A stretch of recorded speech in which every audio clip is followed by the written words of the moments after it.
sans petite intro avec ma petite tête, j'avais envie de vous faire une sorte de vidéo tag, vidéo détente, tout en faisant un petit colo mystère dans mon tome sorcière.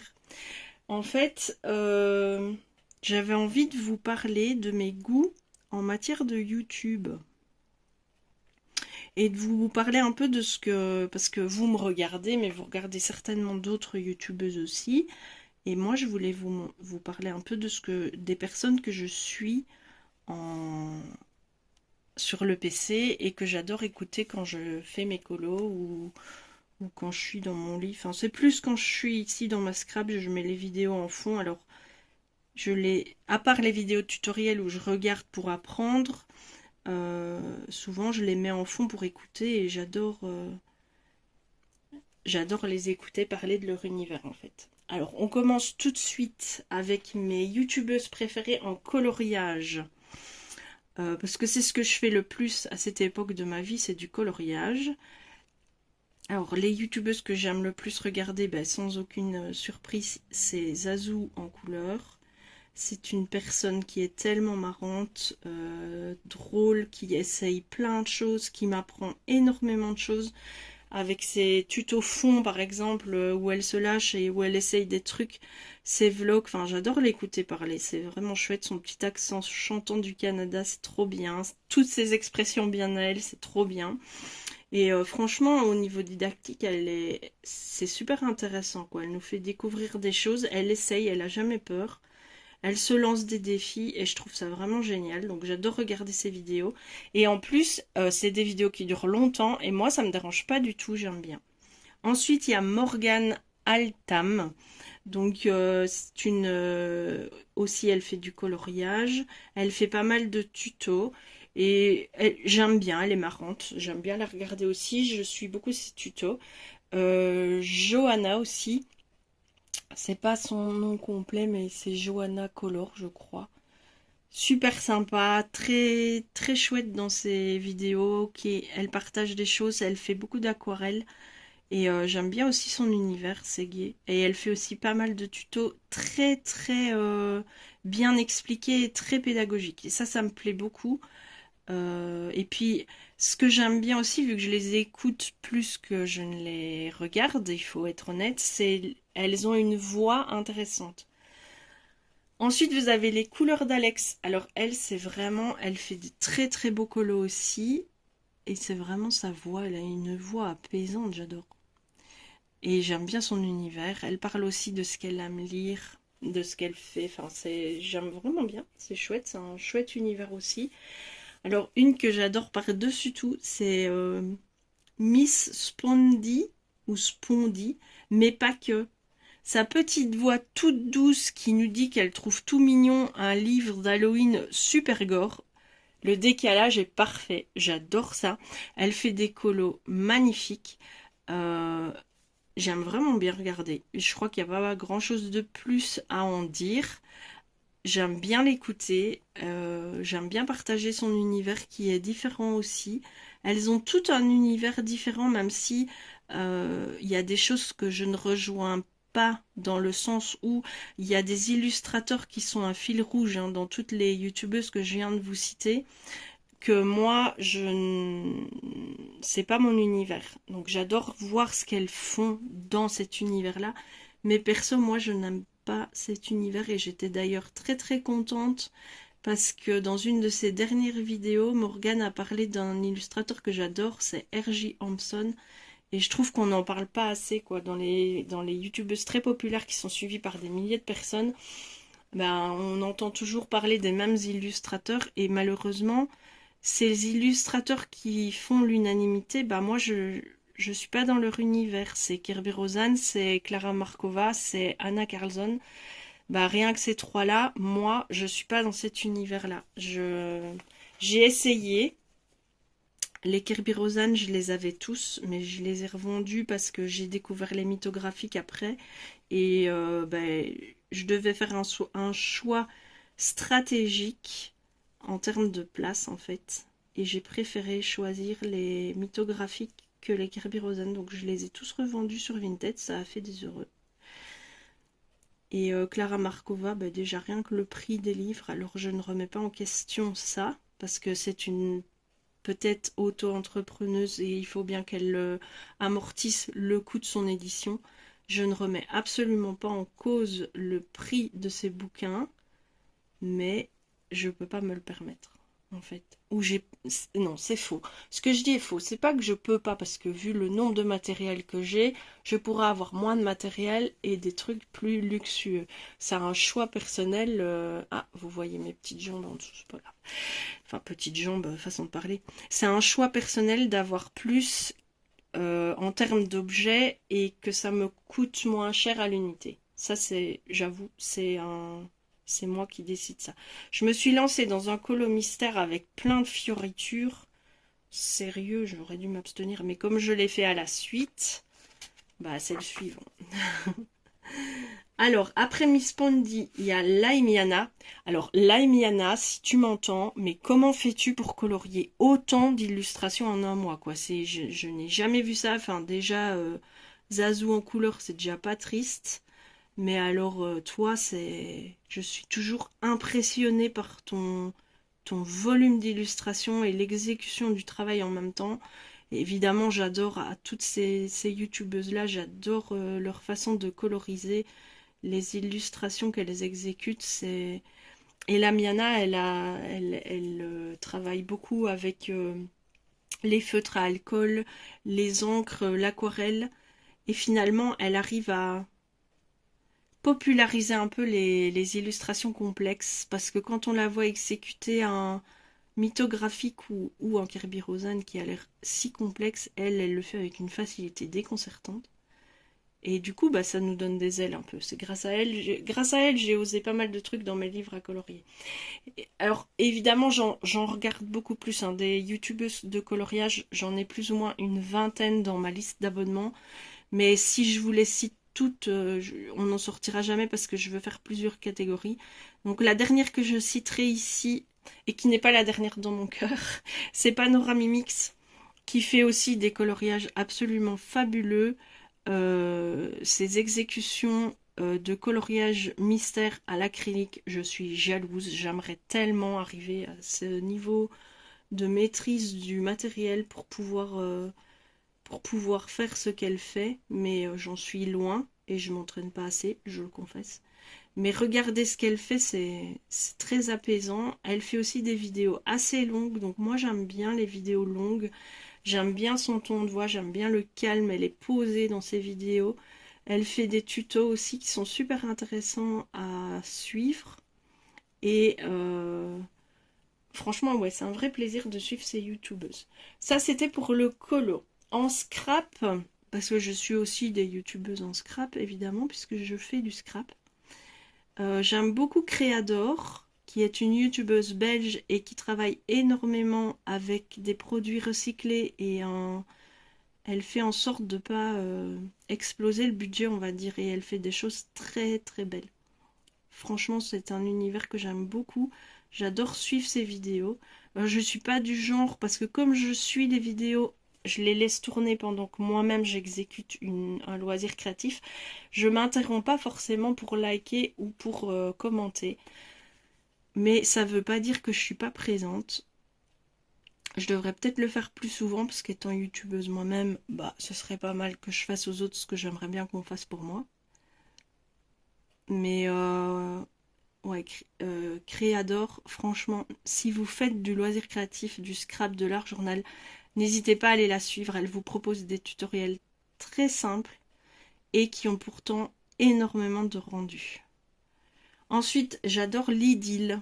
Lydile aussi, c'est un hasard, hein. C'est aussi une youtubeuse belge qui fait principalement des albums. Mais alors, quand vous la voyez exécuter ces albums de scrap, c'est d'une facilité déconcertante. Ça donne envie, c'est simple, mais en même temps c'est classe. Je pense, je ne sais pas si elle l'a toujours, mais il y a quelques mois, elle avait sa boutique de stickers sur Etsy, je pense. Et franchement, elle fait des tutos albums très accessibles et c'est aussi une personne très douce à la voix. J'aime bien la suivre, elle est apaisante. Ensuite, il y a la chaîne Dans mes pochettes. Alors ça, c'est une chaîne française. C'est une personne qui a un magasin de loisirs créatifs et elle fait principalement du Project Life et tout ce qui se rapporte à ça. Il y a plein de noms dont je ne saurais pas. J'aurais dû faire des recherches avant, mais il y a toutes sortes de formats à faire dans le Project Life. Il y a le Project Life classique, il y a le journal intime agrémenté de photos. Et elle elle vous montre en fait, elle fait ses propres Project Life à elle avec ses enfants, sa vie tous les jours. Et elle vous montre avec les collections qu'elle vend dans sa boutique comment elle exécute ses pages d'albums. C'est super fun à regarder, c'est des vidéos qui vont assez vite et elle-même a choisi la simplicité, elle va au plus simple, elle fait avec des kits la plupart du temps. Donc c'est des kits qu'elle vend pour les mois. Tous les mois vous avez un kit. Et elle travaille évidemment avec les kits qu'elle vend. Donc il n'y a pas 36 millions de matériel à choisir. Elle travaille avec ce qu'elle a. Et ça a un rendu vraiment très chouette. Pour celles qui ont envie de faire ce genre de support, n'hésitez pas à aller voir, c'est super intéressant. Ensuite, j'adore aussi les couleurs de Laureline qui fait du scrap de l'art journal. C'est une youtubeuse, elle a aussi un compte Instagram. Et j'adore vraiment son univers et ce qu'elle fait, je la suis avec plaisir. Ça donne plein d'idées, elle est très inspirante. Elle permet aussi de s'essayer à d'autres choses en fait. À force de regarder les gens exécuter des loisirs créatifs, c'est pas du recopiage, mais ça nous donne envie de tenter et de s'approprier un peu ce que les autres font avec notre patte à nous, et ça nous permet d'évoluer. Et la dernière que je citerai, c'est aussi une française. Le nom de sa chaîne, c'est Scrapboo Chris. Elle fait beaucoup de cartes en scrap. Elle fait de la colorisation aux encres à alcool, par exemple. Elle fait aussi des hauls. Elle achète pas mal de produits Action. Elle fait ses propres cartes de Project Life à l'aquarelle et tout ça avec des tampons. C'est super bien fait. Je la trouve très sympathique, j'aime bien, elle fait des petites vidéos courtes et dynamiques et j'aime beaucoup la suivre aussi. En art journal, je ne peux vous parler que de Suzanne Rose Art qui a sa propre marque de tampons, c'est Rubber Dance et franchement, mais j'adore, c'est elle qui m'a initiée à l'aquarelle abstraite, c'est à force de regarder ses vidéos que j'ai osé en faire et souvent quand je fais une page d'aquarelle abstraite, je me mets une vidéo de Suzanne en fond pour me soutenir dans ma démarche, pour voir comment elle dépose l'aquarelle, pour voir comment elle dépose l'eau, pour voir comment elle fait fusionner ses produits. Elle a énormément de talent et ses tampons reflètent son univers. J'en ai quelques-uns. C'est pas donné, c'est vrai, c'est un produit de luxe pour moi, mais c'est vraiment magnifique. N'hésitez pas à aller voir un petit peu son univers. C'est des vidéos courtes, faciles, vous verrez bien. Ensuite, désolée, j'ai dû interrompre un peu ma vidéo parce que ma fille aînée me téléphonait. On a notre petit moment tous les jours. Et là, aujourd'hui, ça faisait plusieurs fois qu'on essayait de se joindre, donc j'ai préféré stopper un peu et lui répondre. Je disais donc, après Suzanne Rose Art, nous avons Marlène Arts, qui, elle, fait des vidéos. C'est elle qui m'a, quelque part, initiée à la colorisation, parce qu'elle colorise ses tamponnages au crayon de couleur, et c'est grâce à elle que j'ai eu envie de recommencer le coloriage. D'abord, j'ai colorié mes tamponnages dans le scrap et puis après j'ai voulu essayer un livre et puis voilà, c'est parti comme ça. Et elle fait tout le temps des voix, enfin souvent, elle fait des voix off pour expliquer ce qu'elle fait en pas à pas. Et elle donne énormément de conseils. Sa partie, son cheval de bataille, son dada étant l'aquarelle. Donc si vous voulez apprendre des trucs en aquarelle, ne fût-ce que pour le refaire dans vos coloriages, n'hésitez pas à aller la suivre, elle est vraiment de très bons conseils. Je pense qu'elle a une formation technique artistique, ça se ressent un peu dans sa façon d'en parler, elle a une façon d'en parler assez technique, mais c'est super intéressant. Donc ça c'est pour l'art journal. Et la dernière que je suis, mais moins, mais je suis quand même, c'est Denise Lush, qui elle travaille très souvent avec des produits Ranger. Donc c'est tout ce qui est d'Illusion, euh, enfin tout ce qui Ranger c'est vraiment au sens large, hein. Vous avez les distress, enfin il y a beaucoup de choses dans ce avec ce créateur-là. Euh, et elle fait des trucs très abstraits, très colorés. J'aime beaucoup, c'est très inspirant aussi. Je voulais aussi vous parler des vidéos que je regarde en loisirs créatifs d'hiver. Il y en a pas beaucoup, il y en a deux youtubeuses que j'aime beaucoup. C'est Hélène et le Diamond Painting. C'est une personne qui est très peps, très dynamique et qui fait du DP, du point noué, du coloriage, du puzzle. J'aime vraiment bien la regarder. Elle parle de tout. Elle a ouvert aussi un site de vente en ligne pour des produits de soins, je crois. Mais bon, moi je la regarde plus pour les loisirs créatifs. Et j'aime bien sa tonalité de voix, j'adore l'écouter. Elle a aussi maintenant un nouveau dada, c'est le budget par enveloppe, là, qui est très à la mode. Et qui apparemment fait des merveilles sur ses économies et sa façon de gérer son budget. Et en même temps, ça reste de l'ordre d'une forme de loisir créatif, hein, parce que comment vous faites vos enveloppes, vous pouvez agrémenter vos pages de budget, vos pages de défis financiers, tout ça, tout ça. Donc c'est un peu une activité entre l'agenda, le bullet journal et quelque chose de purement budgétaire. Mais franchement, elle vaut la peine d'être écoutée. Elle est marrante, elle est dynamique, elle est chouette. J'aime bien son contenu. Ensuite, en loisirs créatifs d'hiver, il y a aussi la chaîne de... Comment est-ce qu'elle s'appelle? J'ai oublié son prénom. C'est pas grave. C'est Je peux pas, j'ai puzzle. Donc elle a une chaîne dédiée au puzzle. Elle est elle-même à la base dans la création d'un site de vente de puzzle. Et elle a créé déjà avec ses associés, elle n'est pas toute seule dans l'aventure, elle a déjà créé deux puzzles, un 1000 pièces et un 500 pièces, qui sont super mignons. Je ne les ai pas encore acquis dans ma collection, mais peut-être un jour, pourquoi pas. Et le site s'appelle La Dernière Pièce, je pense. Mais franchement, n'hésitez pas à aller voir ses vidéos. C'est une personne qui a des valeurs. Je la connaissais avant sur son autre chaîne ça s'appelait Thai Friendly Julie. Et là, elle parlait de retour de course. Elle est végane, donc elle a un potager, elle a des animaux, elle a une façon de vivre et une philosophie de vie bien à elle. Elle a un humour décapant. Elle est très marrante. Je l'aime beaucoup. Et je prends plaisir à la suivre. Donc, je vous ai déjà dit du coup en lifestyle, les deux youtubeuses principales que je suis en lifestyle, c'est elle, Julie, donc Thai Friendly Julie, et Je ne suis pas jolie.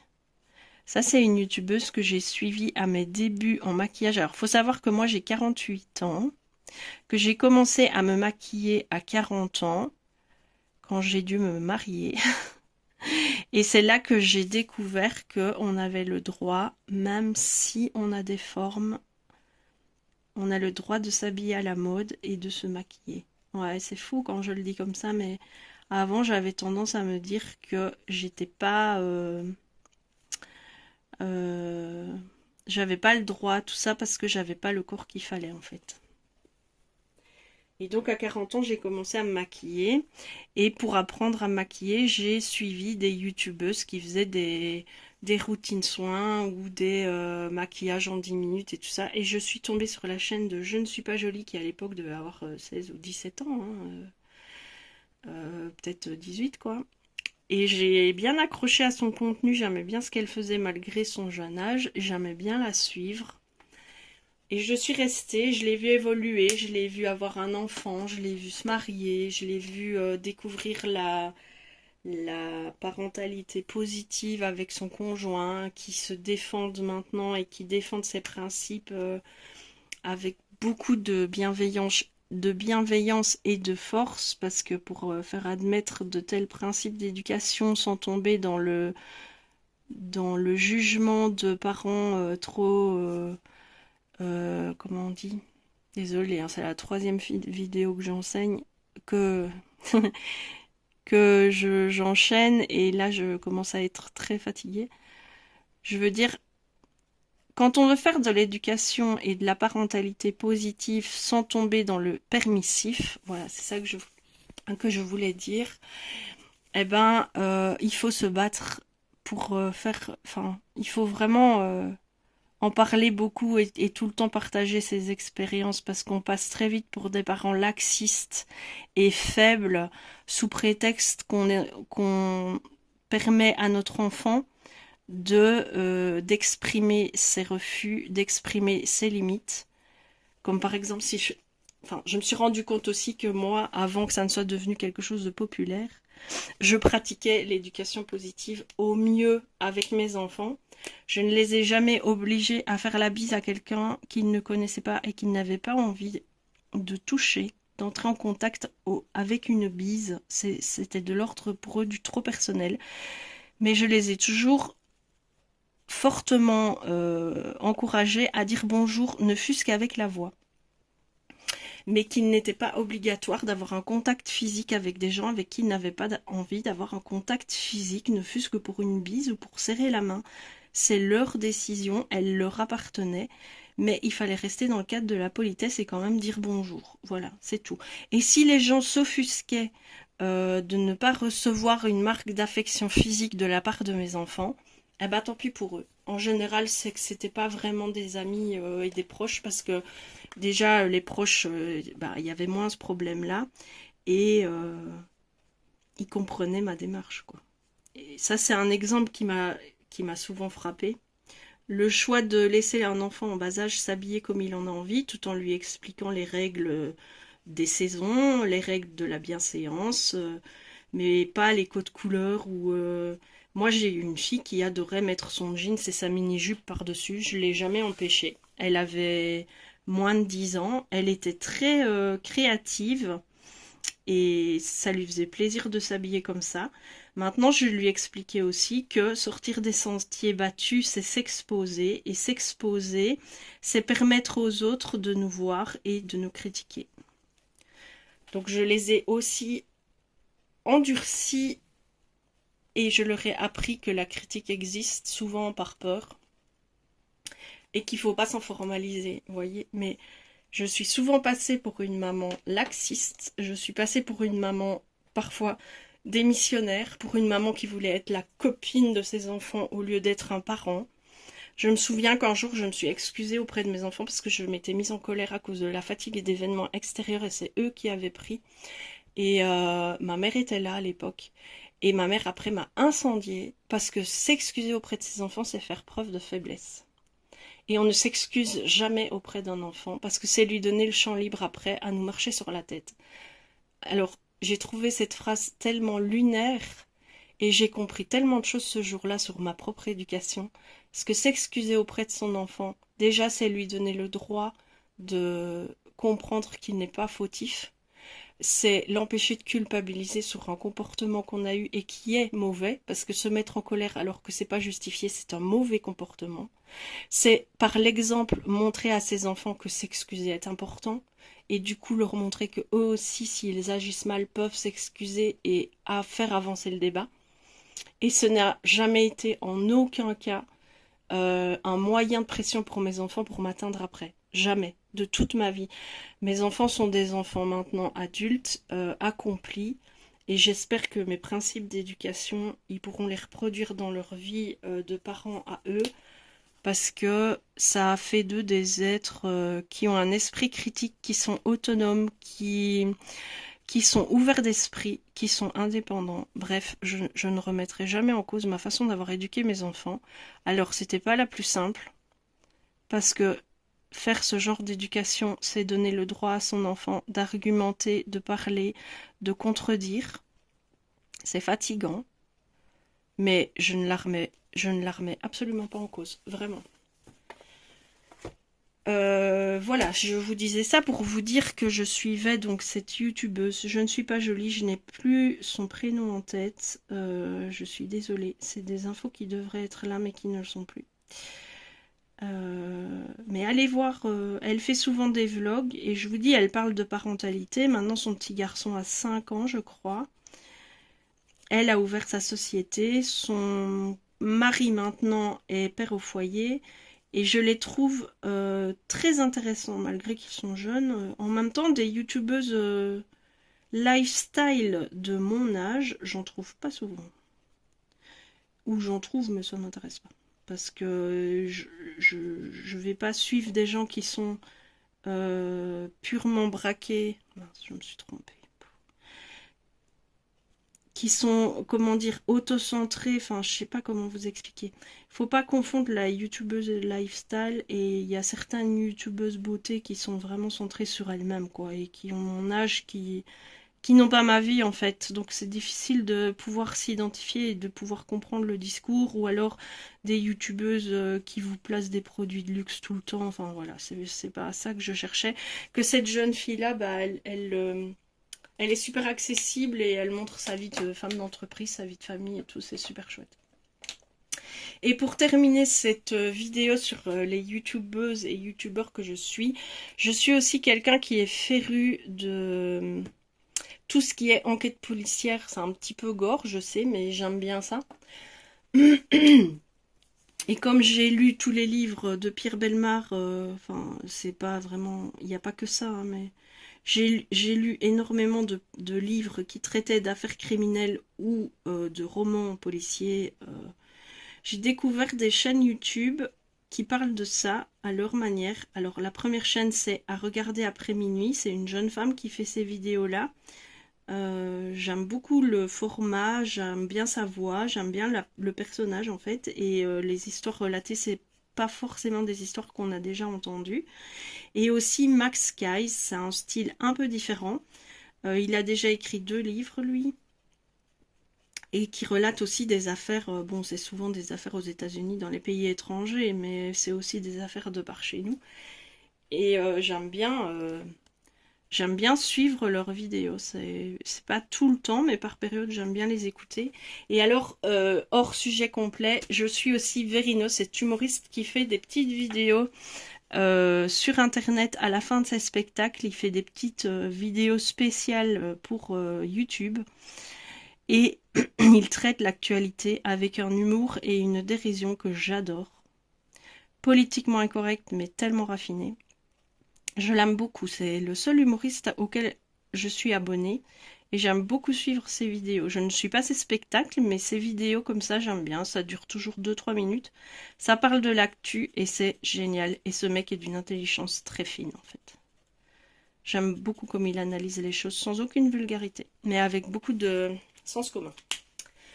Voilà, c'était ma petite vidéo, mes chaînes YouTube préférées. J'espère que ça vous a plu. N'hésitez pas à aller voir les noms que je vous ai donnés. Je vais prendre le temps de toutes les mentionner dans la description de la vidéo pour que vous puissiez cliquer dessus et les trouver directement. Si vous aussi vous avez des chaînes que vous aimez bien, n'hésitez pas à m'en parler parce que l'univers YouTube est tellement vaste qu'on ne peut pas tout connaître. Je vais vous laisser là et continuer mon coloriage mystère qui est, vous voyez, tout ce qui est autour comme ça, ce sera en noir, mais je vais d'abord faire les autres couleurs pour pas que le noir dégorge dans les autres couleurs. Je vous dis à très bientôt, faites ce qui vous fait plaisir et faites ce dont vous avez envie. Je vous embrasse, au revoir.